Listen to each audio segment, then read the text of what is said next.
Picture the scene. A herd of woolly mammoths, genetically engineered back from extinction, roaming the Siberian Arctic as part of a prehistoric ecosystem re-established after over 10,000 years. Now, I know what you're thinking. Sounds like we need to get Sam Neill down there ASAP. But what if I told you this was all part of an innovative long-term plan to tackle climate change? Okay, bear with me. This is Nikita Zimov, one of the Russian scientists behind this idea. Just 15,000 years ago, the landscape where I'm living looked totally different from what it is looking right now. So back at the time, there were millions of big herbivores roaming the landscape: mammoths, horses, bison, reindeer, woolly rhinoceros, and all they constituted the world's largest ecosystem, which was called the mammoth steppe. This ecosystem spanned from France to Canada and from Arctic islands to China. And this ecosystem was so powerful that it's even managed to influence climate. You see, the modern Arctic ecosystem is far less productive than it was in the past. As there are fewer animals, at least 100 times lower than during the Pleistocene era, useful grasslands have been replaced with mossy forests and wetlands. This is hampering the ecosystem's ability to efficiently absorb carbon from the atmosphere and to cope with the rapidly warming temperatures. Nikita and his father Sergei Zimov hope their plans for Pleistocene Park might be able to turn back the clock on climate change. If back in the time people destroyed this ecosystem by dropping number of animals and keeping it low for extended period of time, we will do the opposite.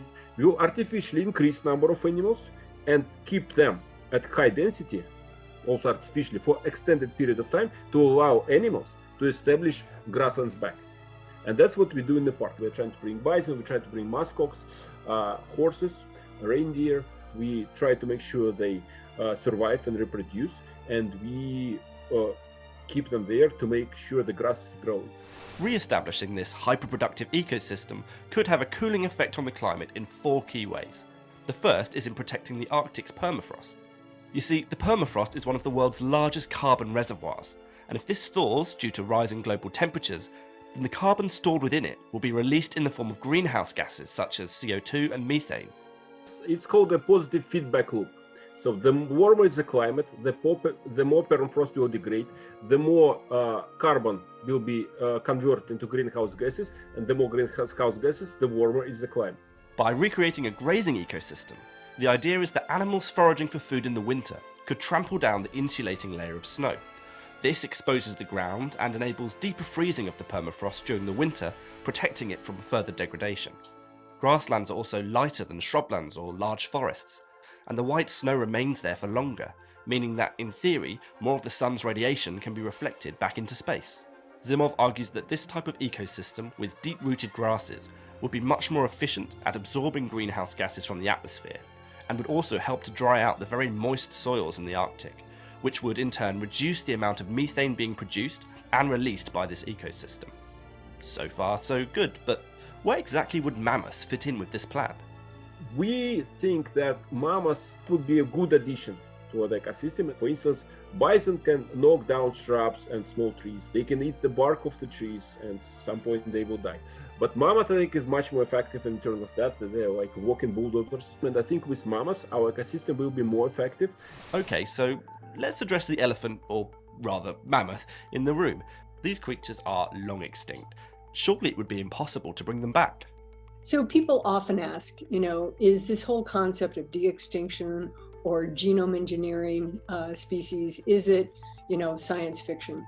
And I think probably 10 years ago, 20 years ago, I'd say yes. But today, after a decade of research with CRISPR technology, it's a new game. The fundamental technology that allows all of these advances for biotechnology and conservation is genome sequencing. And the fact that full reference genomes are increasingly common for all species. In 2020, the conservation organisation Revive and Restore was instrumental in the cloning of one of America's most endangered mammals, the black-footed ferret.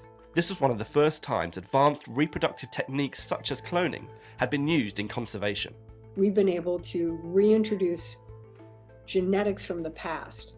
We took a domestic ferret and we impregnated that domestic ferret with the clone of a 33-year-old cell line. Elizabeth Ann, a clone born in December of 2020 is the unique offspring that is a result of that advancement in the science, applying it for conservation.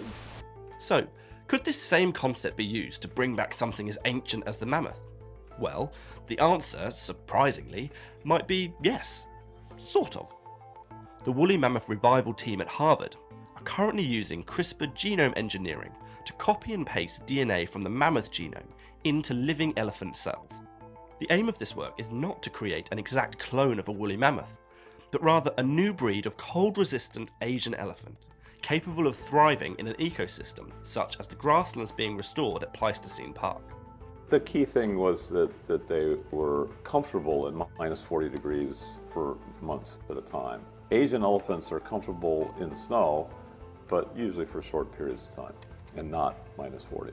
This does not require changing every single base pair in the genome to mammoth. It benefits from restoring a small number of cold resistance genes. So how close are we? It's past tense for 2 of them, and there's probably another couple dozen to do. There is still much work to be done before we can realistically expect to see these new, almost mammoths grazing the grasslands of Pleistocene Park. It may take decades, not to mention the extensive ethical debates and concern around genetic engineering. But it is hoped that what is learnt along the way can be applied to elephant conservation as well. In conservation, when we talk about utilizing advanced reproductive technologies or genome technologies, people often say, well, are you playing God? And I don't think it's about man's hubris at all. I think it's about nurturing nature along in a way that it cannot do in a warming world that is rapidly changing. If we want to save the planet, these are the kinds of things that we have to get comfortable with. So, it seems that looking deep into our planet's past really might be a fundamental way for us to plan for and to protect its future. Will we see herds of mammoths roaming Siberia once more in our lifetime? Well, in the immortal words of Jurassic Park's Dr. Ian Malcolm, life finds a way.